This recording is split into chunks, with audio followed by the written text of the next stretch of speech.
alguém que se preocupe com a gente e nos queira bem, mas não igual o amor que a mamãe tem pela gente. Sabe que é verdade?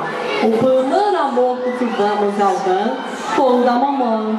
A primeira voz que ouvimos também foi da mamãe.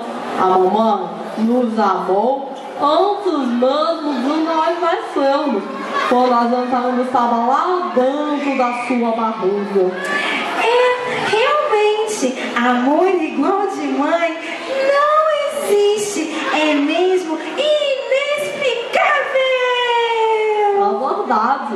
E precisamos pedir ao Papai do Céu para abençoá-lo e guardá-la sempre no coração. Sabe, podemos nos ajudar a fazer isso. Quem pode nos ajudar a fazer isso? A turma do segundo ano da tia Daniela. Vai dizer que você também ensinou eles a musiquinha? Ah, claro! Só você, Fabinho? Eu sou uma tabal.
Cuidar de tudo em casa e sair pra trabalhar.